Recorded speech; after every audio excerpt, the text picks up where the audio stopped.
Hello there and welcome to my channel. My name is Andy and today I'm starting a new campaign of Europa Universalis 4, the grand strategy game made by Paradox. This is my third campaign now of EU4. I've previously played Korea and Karakoyunlu, later forming Persia. Today I'm going to play in Europe. I'm going to start as Holland. Small nation, only with 3 provinces. And my whole goal is going to be to get the STEAM achievement of forming the Netherlands. So Holland is a duchy, Western technology group, and Catholic religion. The biggest downside to Holland at the start is they are a junior partner to Burgundy. So obviously the first aim of the game is to basically get yourself independence, and you'll use the help of other nations to do that. The Duke, Philippe III, is pretty good because he's a 555, can't complain there. Dutch ideas. So the starting idea is Dutch traditions, gives you increased sailor modifier and increased naval force limit modifier. And the bonus at the end of getting all your Dutch ideas is the Dutch ambition of a 15% trade efficiency increase. That's pretty good. The Dutch national ideas. We have found the Amsterdam Whistle Bank, which increases inflation reduction by 0.1. Dutch trading spirit gives you an extra merchant and extra trade range. Polders lowers your development costs. Instructi voor de Admiral. I'm not going to say that one. I think it's something to do with the admirals.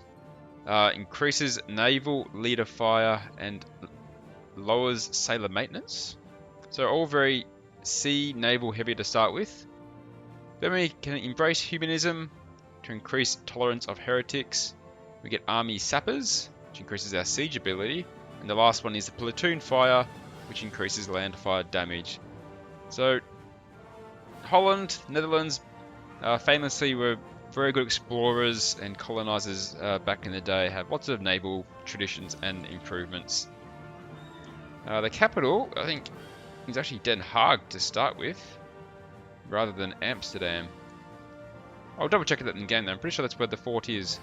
So let's start this game, shall we?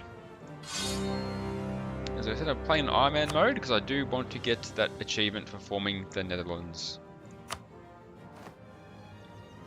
Okay, so the Duchy of Holland in 1444. In regards to our country, Europe in 1444 is on the verge of the Age of Discovery, yet it is reeling from the shock of the failed crusade of Varna, as well as the threat of the Ottoman Empire in the east. The Treaty of Tours has left Western Europe with an uneasy truce, one that looks like it could break at any time, due to the ambition of the kings of France, England, or the Duke of Burgundy. In the north, the Kalmar Union remains in place, despite the deposition of its Pomeranian king by the Hanseatic League, as well as dissident Swedish and Danish nobles. The Russian states are barely starting to feel free of the Tatar yoke, as the Golden Horde continues to fracture ever since its crushing defeat at the hands of Timur. As the High Renaissance approaches, Italy and Germany remain fraught by the constant friction between the Emperor and the many autonomous princes. The entire continent is on the verge of major changes, and it will be up to you to lead the Dutch duchy through this period. Alright, so in regards to religion, Holland is Catholic. So the Catholic faith gives the following modifiers: tolerance to the true faith +1, tolerance of heretics -1. Catholic countries can interact with the papacy by using the papal influence they accrue over time. Influence can either be used to become the papal controller or to get favours from the papacy. In regards to colonization, once colonization of the New World starts, the papacy will bestow colonial regions upon favoured countries with penalties for other Catholics that trespass. In early start dates, most of the Christian world is Catholic, but over time reform desire will build up as a result of the collective actions of all Catholic rulers. Once reform desire is high enough, the Reformation will start, and the Protestant and Reformed faiths will start to spread rapidly from centres of Reformation. Okay, government, Dutch duchy. Duchies are monarchies. This means that the ruler is in place for life and that his succession is dependent on having a designated heir. Heirs are acquired over time or through event choices. If the monarch dies before your heir reaches maturity, a regency council can take over, preventing the declaration of wars. Monarchs also have consorts that can be acquired either through royal marriages, through events, or when an heir is created. A consort will rule until the heir reaches maturity instead of a regency council. And your government is augmented by the estates of the realm. These can differ from country to country but represent strong interest groups within your country. They can give you powerful benefits if they are loyal and influential. An estate might also be a great hindrance if it is disloyal or too influential, however. Their influence and loyalty can be increased through choices in events as well as by granting them territory in the form of provinces in states. Lastly, the environment is a bit here. Europe is home to the Holy Roman Empire, a giant but largely divided empire that dominates the German and northern Italian regions. Upon the death of an emperor, the imperial electors select his replacement by voting. A member can become an elector by being granted an electorate by the current emperor or inheriting an elector. Countries within the Holy Roman Empire are allowed their own diplomacy and can even have their own subjects, but the emperor is obligated to defend them from outside forces and can demand that they hand back unlawfully acquired territory within the empire. While the authority of the emperor is currently low, this may change if the emperor can strengthen his hold through imperial reforms. The emperor can bestow the status of free imperial city upon republics within the empire that are not bigger than one province. These states will enjoy the protection of the emperor whilst increasing imperial authority and tax income. Should a free city acquire a second province, it will lose its protected status. Northern Italy is also technically a part of the Holy Roman Empire, but the region has been slipping out of imperial control for a long time. If the emperor does not strengthen his hold over Italy before the end of the 15th century, the Italian states will be considered independent of the empire. So that is the state of the affairs of Europe at the start of the game, 1444.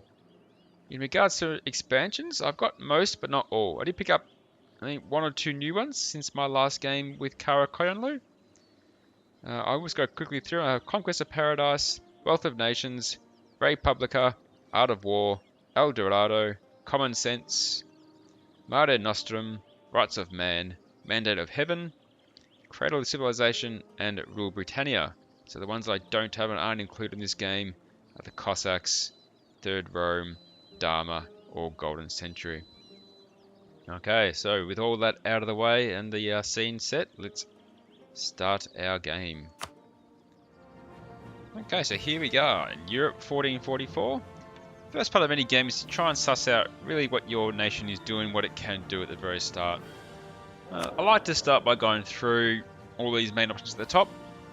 Now the Duke, the Burgundy Duke, is a 555, so it's a pretty good, even though I'm not independent and this is the Burgundy ruler, it does impose on me lots of monarch points to use. So as much as I do want independence, I'm not going to throw it away. Well, I can kind of take advantage, I guess, of all these extra points. So I might, wait till I get a good time to go for independence. I'm not going to sit there forever, but I'm not going to rush into it. No advice to start with. But one of the traits of the Duke is that it decreases advisor costs. So probably won't be a bad idea to have a look at some and see what I can buy. Government, obviously in Duchy, with no other cultures, not much to do there. Diplomacy, not many things on offer. I've got 4 relations possible. My reputation is at +2 at the moment, so that's pretty good. I might try and get that to a +3 with a advisor if I can. The economy, I'm in the positive. I'm earning 1.8 ducats a month, which isn't too bad, I guess. I'll try and increase that with some trade, obviously. And speaking of trade, this is where the biggest choices are at the start usually are. I've got 2 merchants. One is transferring power from Lübeck to the English Channel, and one is transferring power from Champagne to English Channel. I think what I might try and do is the Champagne one's not really doing too much down there, so I might bring him over, and rather than, I might just collect trade from the English Channel. I'll take away the Champagne trader to do that. Technology, I'm at 333. All the ones are pretty far away. As I said, having the 555 Duke is good. Means it help really get me a technology a bit quicker. ID's got to wait till national ID. Got to wait till I get Tech 5 in admin. So nothing to do there. All right, missions. I can build to my force limit. I need to get 2 allies with 150 opinion rating. I need to get an income of at least 10. Currently it's almost 7, so not too far away really. I need to be the strongest trade power in the English Channel. That could be a hard one, because obviously England, but we'll see how we go. What's this one? Have religious unity of 100%, not age of discovery, and is defender of the faith. Okay. Not really into defender of the faith, to be honest. An imperial ambition? I need to have 2 electors backing me to become the emperor. So they're my missions. No Holland specific ones at the moment. I'm thinking when I change the Netherlands, that's when I'll get some specific missions for me. Quite a few decisions that are going to be possible as the game goes on. Form the Dutch nation, there's my goal. So I need to own Breda, Utrecht, Herre, and Friesland. So it looks like that these 4 provinces here are what do I need to take. So that's going to be my goal once I do get independence, obviously. Stability is currently at 0, everything's at 0. Religion, it's 100% unity with Catholic. The military. I am at 5 of 7, so I'm going to build 2 more units. I currently have 4... Let's go to that screen. I currently have 4 infantry and 1 cavalry, so I'll increase those a bit. And then you get a general for them as well. I am a subject of Burgundy. And the estates are all at default levels, except for nobility. They have a lot of influence at the moment. So that's where it is. So let's increase my army. I'll get another set of cavalry. And I'll get another infantry. So that gets me to a max of 7. Takes a lot of my money though. My fleets. 10 light ships, 3 transports. I don't really see a need for the transports at this stage of the game. So I might just disband those, to be honest, save the money. And my light ship fleet, I'll get to protect some trade. Need the most profit coming from Lubeck. And I've got to do with my games. I like labeling my fleet so I know what they're doing. I'll call you the Lubeck fleet. Done. Okay. And then I've got to look for some allies to help me take on Burgundy. France usually are the best because they're usually an enemy of Burgundy, and they're obviously quite powerful. France will support me straight off the bat. That's always good. Let's ask for that straight away. And the next powerful option would be Austria. And they too will support straight away. So that's a pretty good start. Austria and France. Who else could I use? Bohemia. Would they like to be involved? It's a big no. Castile is a big no. Aragon's a big no. Brittany is a big no. Savoy is a big no. Denmark.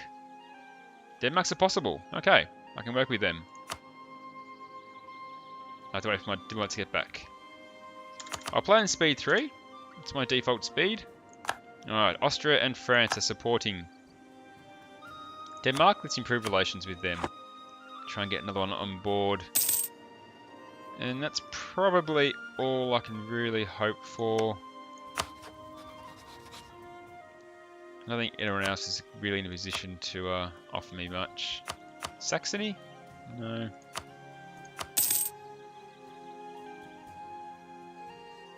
I guess I have to go with that. Brandenburg? No. Okay. And I will also improve relations with Austria, just because they are the Emperor of the HRE. It's always good to have good relations with them. Okay, I've completed my mission because my army is now maxed out. So the mission to build force limit. Any growing country must maintain a reasonably sized army. By expanding our forces, we can both further our political interests abroad and stimulate our domestic economy. So this mission increases my army morale by 5% and lowers my land maintenance modifier by 5%. So it'll save me a few ducats here and there. I now have a mission to expand Holland to increase total development by 50. Right. First event, the Kingdom of Italy and the Empire.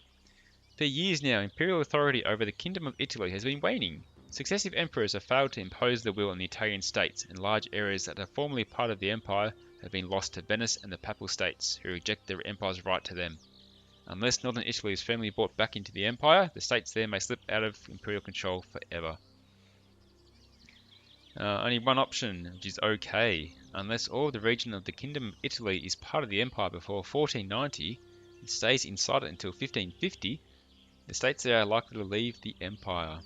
Okay, that's the start of the fall of the HRE in a way. Italy can kind of break away and do its own thing. So there's my 7-strong army. We'll get a general for them before I do go to war. So, Utrecht is allied with East Frisia. I do need to get them, but I can't obviously declare war as a junior party, so I need to get independence. I've got France on side, I've got Austria on side. Trying to get Denmark on side, and they're not too far away. How about I'll take on an advisor?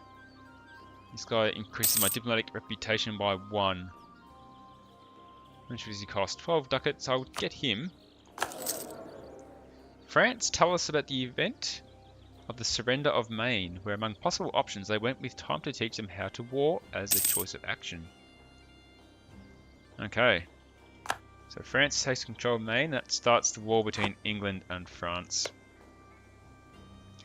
Which means I need to wait for that to finish before I can go for independence myself. Otherwise, France will be probably too distracted to really help me that much. But that's fine. I can wait.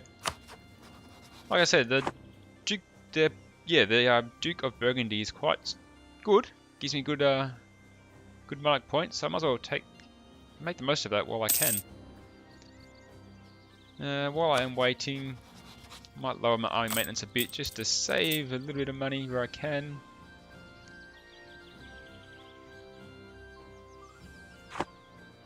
I'm kind of just waiting now, aren't I? Waiting for France to finish what they're doing and hopefully get Denmark on board. There's 17 reasons behind. Hopefully, really, once they become non-neutral towards me, that should swing it in my favour. We'll see how we go with that. And just trying to get Austria on side as well. Because it's always good to be friendly with the HRE Emperor. Now the question is, hopefully France can have a nice resounding victory over the English. As that will help my cause. Liberty Desire is 100%. That's because I got Austria on board who have... Well, Austria and France on board have lots of military power. Legitimacy is at 91 and increasing, which is good. Prestige is -4, which is not good. I'm thinking once I grant independence, maybe that will increase my prestige. You'd hope so. Corruption and stability both at 0. Sailors is 2/3 full. Manpower is only a couple thousand off being full too. Both my diplomats are working away, both my merchants are working away, so there's not much else really I can do at this stage. Apart from possibly building a couple of ships once the money ticks in. Another diplomat would be nice. I'm a bit disappointed I've only got 2. Who are my friends? Let's have a look at that. So Paris, France is a friend. Austria is a friend, and Denmark. So the 3 I'm targeting are basically my best friends at the moment. No one else. Luxembourg seem to like me. That's because they're also a junior partner. No, it's... Oh, Luxembourg's part of Burgundy. Silly me. New trade research is heretical. We have had complaints from several dignitaries in our country that the new practices of our merchants are clearly heretical and that we should put a stop to them. I'm going to lose 50 diplo power. I'll lose 10 prestige. My prestige is already pretty much naught anyway. So I'm just going to ignore them. I want to try and save my diplo power. How's France going with a war? Plus 23, so they're doing well. Not sure what the war goal is, to be honest. What is your war goal? They are defenders against England. So England started the war. So I think as long as England don't hold any of the French territories, that should give them a ticking war score. And at the moment, they are sieging down Calais. And we've also got Le Bourg down here, just being sieged down. So while we wait for France to finish what they're doing, so we'll just buy those 2 ships I was talking about. Let's get. You can buy a lot more ships now. Get 5 more ship slots. I guess the more ships I have, the more trade power I can get, which is more money overall. So let's buy a pair of light ships to start with. I'll get more later. And I think that will do for this first episode of EU4, playing as Holland, trying to form the Netherlands. Thanks for watching, guys. Hope you come back for more. And hopefully we'll see how far I can get in this campaign, if I can get that Steam achievement or not. Thanks again. I hope to see you next time.